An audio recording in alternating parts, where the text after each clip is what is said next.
Hello everyone, myself Thakur Punit Rajput and I welcome to you all in Udit Pharmacy, and today we are going to discuss about acid base and buffers part 2। देखिए basically आज हम लोग क्या acid base and buffer का part 2 मतलब कि first lecture में हम लोगों ने क्या डिस्कस कर लिया था, बेसिक एसिड बेस बफर्स की डेफिनेशन, बफर सॉल्यूशन के बारे में, बफर कैपेसिटी के बारे में, है ना, इन सब के बारे में और डिफरेंट डिफरेंट बफर्स के बारे में हम लोगों ने पढ़ लिया था। ठीक है, आज के लेक्चर में हम लोग देखें बेसिकली क्या कंपाउंड्स के प्रॉपर्टीज, उनका केमिकल फॉर्मूला, मॉलिक्यूलर फॉर्मूला, उनके यूजेस, इन सब के बारे में पढ़ेंगे। डिफरेंट डिफरेंट कंपाउंड्स लिए हुए जो हमारे सिलेबस में दिए हैं। तो चलिए आज का लेक्चर स्टार्ट करते हैं। देखिए सबसे पहले लिखा है बोरिक एसिड।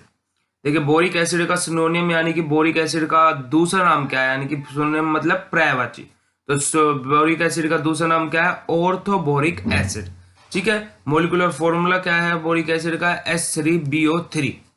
इसके बाद में जो प्रॉपर्टीज हैं मतलब कि गुण है इसके किसके बोरिक एसिड के, वो क्या है? It is a white odourless powder with bitter taste. क्या एक तो ये क्या व्हाइट कलर का पाउडर है, दूसरा ऑर्डरलेस है मतलब कि इसका कोई भी ऑर्डर नहीं है, और तीसरा क्या है? टेस्ट कैसा है इसका? बिटर। उसके बाद में इट इज सोपी टू टच। कैसा है ये? जैसे अपनी साबुन रहती है छूने में, इस तरीके का रहता है अपना क्या? Boric acid. Soluble in hot water. किसके अंदर सोल्यूबल है? हॉट वाटर के अंदर, यानी कि गर्म पानी के अंदर सोल्यूबल है, पर लेकिन फ्रीली सोल्यूबल इन ग्लाइसरीन। क्या किसके अंदर फ्रीली सोल्यूबल है? ग्लिसरीन के। ठीक है, मतलब कि क्या बेसिकली हॉट वाटर के अंदर भी सोल्यूबल है, पर लेकिन उसके लिए हमें ट्राइचुएट करना पड़ेगा, यानी कि इसको घुमाना पड़ेगा, है ना। पर लेकिन फ्रीली सोल्यूबल, जैसे अपने क्या पानी में अगर जो हम क्या नमक डाल देते हैं थोड़ी मात्रा में, अब ज्यादा मात्रा में डाल दे तो वो तो पानी को एब्जॉर्ब कर लेगा, पर लेकिन अगर जो हम थोड़ी मात्रा में नमक डाल देते हैं और हल्का से अगर जो रोटेट करते हैं तो वो इजिली मिक्स हो जाता है ना। तो ये क्या है हमारा? क्या फ्रीली सोल्यूबल हो गया। और जैसे हम पानी में चीनी डालते हैं तो चीनी डालने के लिए हमें क्या बहुत ज्यादा रोटेट करना पड़ता है उसे घुलाने के लिए, तो वो क्या है हमारा? सोल्यूबल तो है चीनी पर, लेकिन क्या है? फ्रीली सोल्यूबल नहीं है। नमक हमारा क्या हो गया? फ्रीली सोल्यूबल हो गया। ठीक है, इसके बाद में फोर्थ पॉइंट लिखा है solution is isotonic with body fluid. क्या हमारा बोरिक एसिड किसके साथ में आइसोटोनिक है? बॉडी फ्लूइड के साथ में आइसोटोनिसिटी शो करता है। अब इसके बाद में स्टोरेज, अपने बोरिक एसिड का स्टोरेज कंडीशन कैसी हो सकती है? It should be stored in well close container. कैसे कंटेनर्स में क्लोज करेंगे? वेल क्लोज कंटेनर, जिसके अंदर हमारी क्या हवा भी नहीं जा सकती। ठीक है, लेवल शुड इंडिकेट। क्या, और इसके ऊपर हमें लेवल 100% इंडिकेट यानी कि दिखा लगा के रखना चाहिए। ये हमारी स्टोरेज कंडीशन है, मतलब कि कैसे हम इसको रख सकते हैं। तो सबसे पहली कंडीशन क्या है? एक तो वेल क्लोज कंटेनर में हमें रखना चाहिए, बिल्कुल बंद सील पैक कंटेनर्स में रखना चाहिए। और दूसरा क्या है कि इसको हमें लेबल करके रखना चाहिए। सेकंड है हमारा it should not be taken internally. क्या इसको हम इंटरनली नहीं ले सकते हैं? ठीक है, it should not be applied on broken skin. और कैसे स्किन पे? खुरदुरी स्किन पे, मतलब कि क्या रफ स्किन पे हम इसको अप्लाई नहीं कर सकते। इसके बाद में हमारा क्या है? इनकम्पेटिबिलिटी। बोरिक एसिड की इनकम्पेटिबिलिटी किसके साथ में शो करता है? बोरिक एसिड इनकम्पेटिबिलिटी शो करता है टेनिन्स के साथ में। मतलब कि इनकम्पेटिबिलिटी का मतलब हो जाता है जिसके साथ बनती नहीं है बोरिक एसिड की, मतलब कि क्या, जिसके साथ रहना नहीं चाहता बोरिक एसिड।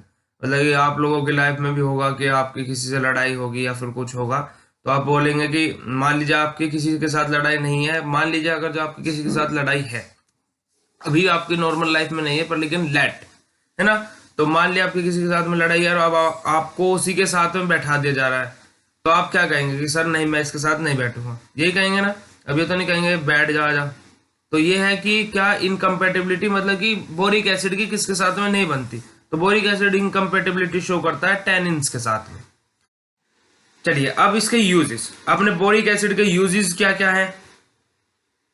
सबसे पहला यूज क्या है? Externally for irrigation of organ. अब देखिए इरिगेशन मतलब कि क्या? इरिगेशन का मतलब क्या होता है? सिंचाई।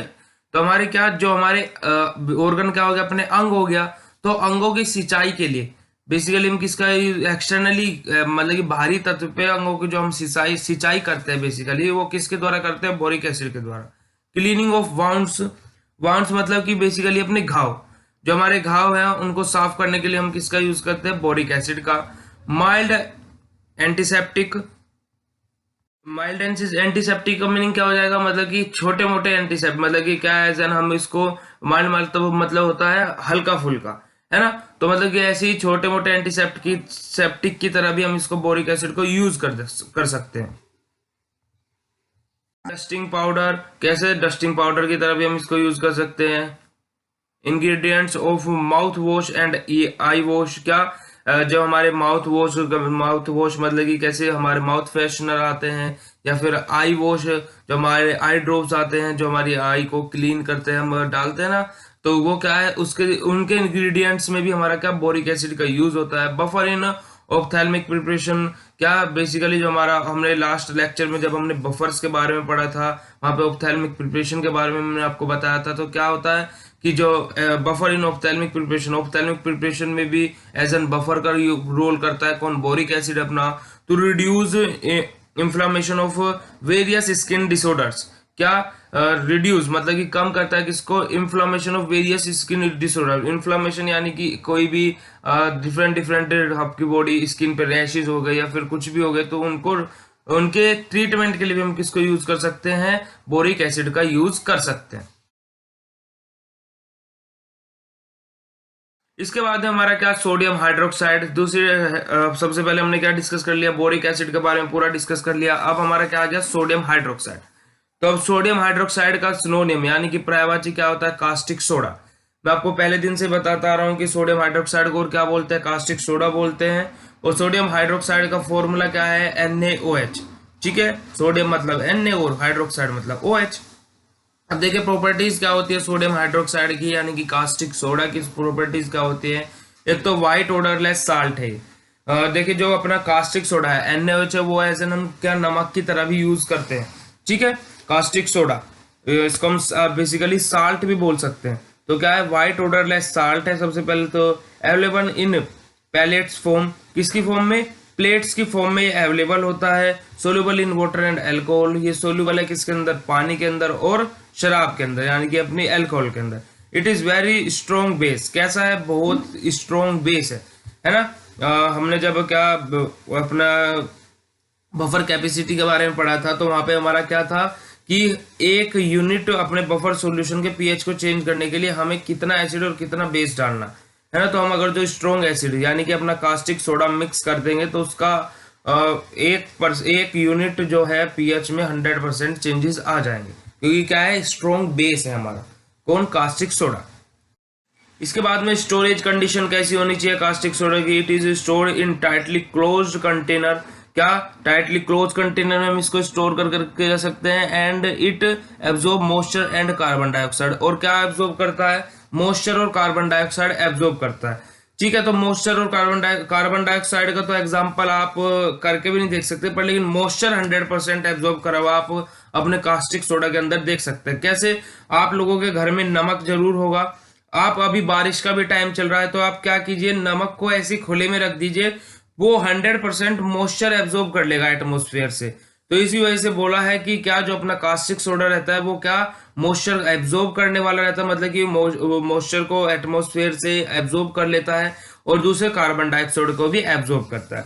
ठीक है, तो इस वजह से हम इसको किसके अंदर रखते हैं, टाइटली क्लोज्ड कंटेनर के अंदर हम इसको फिल करके रखते हैं। इसके बाद में यूजेस क्या क्या है, एज अ लेबोरेटरी रिएजेंट, कैसे यूज करते हैं इसको, एक लेबोरेटरी रिएजेंट की तरह यूज करते हैं। इन दी प्रिपरेशन ऑफ सोप, किसकी, साबुन की प्रिपरेशन में भी हम किसका, कास्टिक सोडा का यूज करते हैं।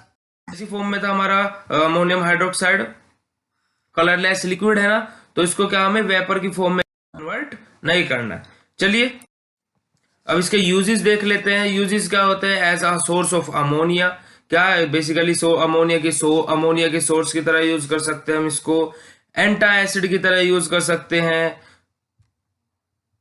प्रेडिटेंट एंड रेस्पिरेटरी स्टिमुलेंट की तरह भी हम इसको यूज कर सकते हैं। एज अ फर्टिलाइजर, कैसा, एक तरीके से हम इसको खाद की तरह भी यूज कर सकते हैं।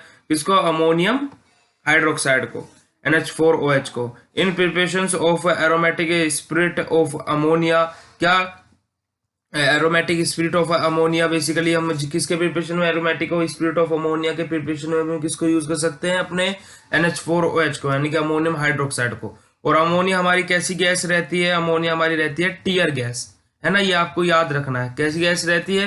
जो हमारी टीयर गैस रहती है ना, जैसे कहीं पे भी दंगा फसाद हो रहा है या फिर कहीं पे भी क्या धरना पे बैठ जाते लोग बाग, तो आपने देखा है ना कि वो गैस छोड़ते हैं, है ना।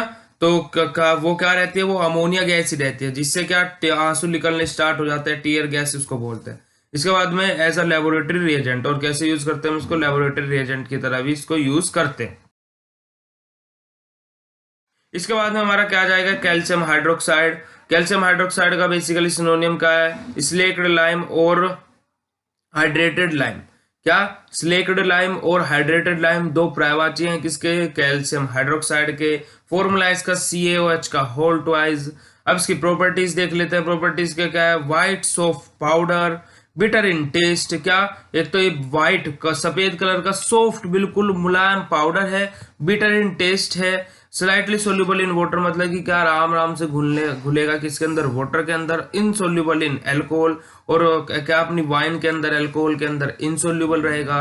Aqueous suspension is alkaline to litmus. ठीक है। अब इसके बाद में स्टोरेज कंडीशन क्या है हमारी? स्टोरेज कंडीशन है it should be keep in tightly close container protected from moisture. क्या? इसको भी हम मॉइस्चर से प्रोटेक्ट करना पड़ेगा, क्योंकि ये भी क्या है? मॉइस्चर को एब्जॉर्ब करने वाला है, तो इस वजह से हम इसको क्या वेल टाइट क्लोज कंटेनर में रखेंगे। इसके बाद में इनकम्पेटिबिलिटी विद CO2, यानी कि कार्बन डाइऑक्साइड के साथ इनकम्पेटिबिलिटी शो करेगा, मतलब कार्बन डाइऑक्साइड के साथ में इसकी बनती नहीं है। ठीक है।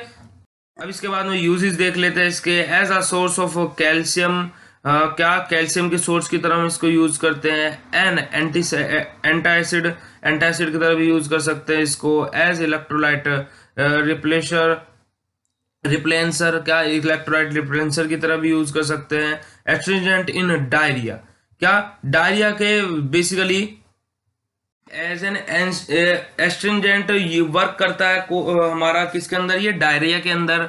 और हमारे सोप फॉर्मेशन के अंदर कैसे इमल्सिफाइंग एजेंट की तरह भी यूज किया जाता है ये।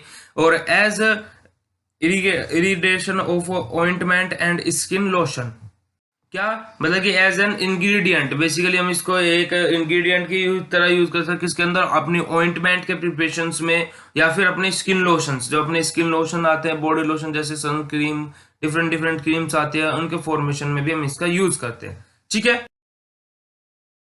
अब देखिए फिफ्थ है हमारा क्या? Strong ammonia solution.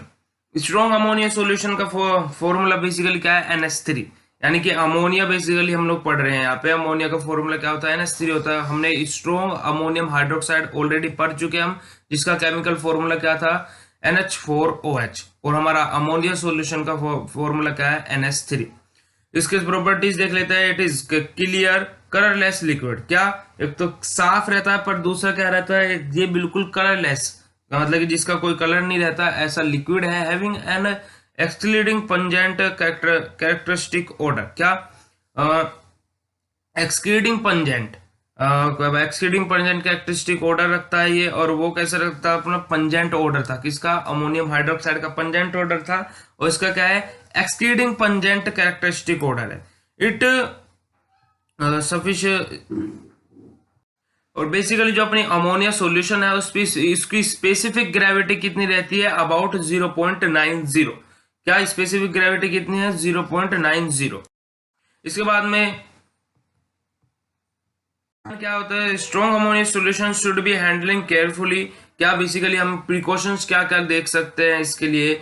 जो हमारा अमोनिया सॉल्यूशन है उसकी हैंडलिंग हमें केयरफुली करनी चाहिए, मतलब कि क्या उसको रखना, लेके इधर से उधर एक जगह से दूसरी जगह कैरी करना केयरफुली करना चाहिए। Because of its caustic nature. किसके नेचर की वजह से? उसके कास्टिक नेचर की वजह से, मतलब कि उसके कास्टिक नेचर, मतलब कि उसकी प्रवृत्ति की वजह से, है ना। Of solution and irritating properties of vapour.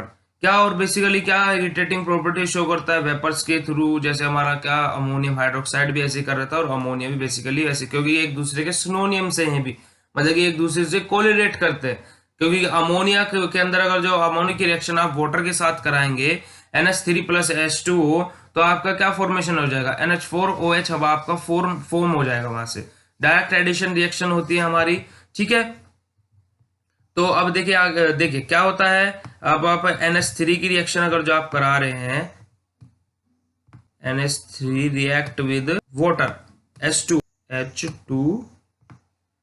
के साथ अगर जो आप रिएक्शन फॉर्म करा रहे हैं तो आपका क्या बन जाएगा NH4OH, यानी आपका यहीं से सीधा क्या बन जाएगा अमोनियम हाइड्रोक्साइड फॉर्मेशन हो जाएगा। क्या बन जाएगा आपका NH4OH, अमोनियम हाइड्रोक्साइड आपका यहीं से फॉर्म हो जाएगा, क्योंकि देखिए एक दूसरे की फैमिली से ही है, अमोनिया अमोनियम हाइड्रोक्साइड, है ना। तो ये आपको बेसिकली लर्न रखना है, ये वाली रिएक्शन आपको बेसिकली लर्न रखना है। सिंपल एडिशन रिएक्शन रहती है। अगर आपसे कोई भी मेथड ऑफ प्रिपरेशन पूछ लेता कि इसका अमोनियम हाइड्रोक्साइड का, तो आप ये रिएक्शन दे सकते हैं, तो इजीली आपका मेथड प्रिपरेशन कवर हो जाएगा। तो ठीक है, अब हम लोग आगे डिस्कस करते हैं अपना।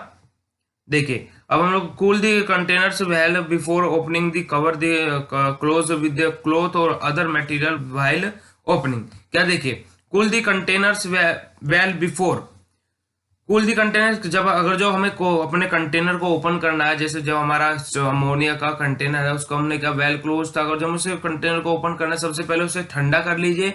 उसके बाद में before opening and the cover the closure with a cloth, क्या, और उसको फिर ओपन करने के बाद में क्लोज कीजिए, किससे बंद कीजिए, किससे क्लोथ से और अदर मटेरियल से, किसी भी क्लोथ से या फिर किसी अदर मटेरियल से, व्हाइल ओपनिंग, जब हम किसको ओपन कर रहे हैं, मतलब कि क्या उसको कवर करके रखिए, किससे, एक कपड़े से या फिर किसी अदर मटेरियल से, जब हम उसे ओपन कर चुके हैं। Do not taste strong ammonia, किसी हमें स्ट्रॉन्ग अमोनिया को टेस्ट कभी नहीं करना चाहिए। And avoid inhalation of its vapour, और क्या उसकी वेपर जो उसमें से भाप हमारी बाहर निकलेगी उसको भी अवॉइड करना चाहिए, उसको भी कभी भी क्या एक तरीके से उसको भी सूंघना नहीं चाहिए, क्योंकि क्या है वो टीयर गैस है, आपको आंसू निकलना स्टार्ट हो जाएंगे और आपकी बॉडी को भी कुछ ना कुछ हार्मफुल हो सकती है। इसके बाद में मेडिसिनल एंड फार्मास्यूटिकल यूजेस क्या क्या हमारे, क्या स्ट्रॉन्ग अमोनियम सॉल्यूशन के, अमोनिया सॉल्यूशन के, its salt are use as an anti acid, क्या इसका जो साल्ट है वो कैसे यूज किया जाता है, एक एंटी एसिड की तरह यूज किया जाता है। Counter irritation and respiratory stimulant, क्या एक तरीके से हम इसको काउंटर इरिटेशन की तरह और रेस्पिरेटरी स्टिमुलेंट की तरह भी यूज करते हैं। Dilute solution of ammonia 10% is a common reagent and a base, क्या जो हमारा डाइल्यूट सॉल्यूशन है किसका, अमोनिया का, 10% अमोनिया का जो हमारा डाइल्यूट सॉल्यूशन है वो एक कॉमन रिएजेंट है, और क्या हम उसको एक तरीके से एक बेस की तरह भी यूज करते हैं। ओके, अब आगे देखिए, आज का लेक्चर हमारा यहीं पे खत्म हो गया फ्रेंड्स। तो आपको लेक्चर कैसा लगा हमें कमेंट सेक्शन में लिख के जरूर बताइएगा, और फ्रेंड्स लाइक कीजिएगा। Thank you so much for watching this video. मिलते हैं अपनी नई वीडियो के साथ, तब तक के लिए बाय।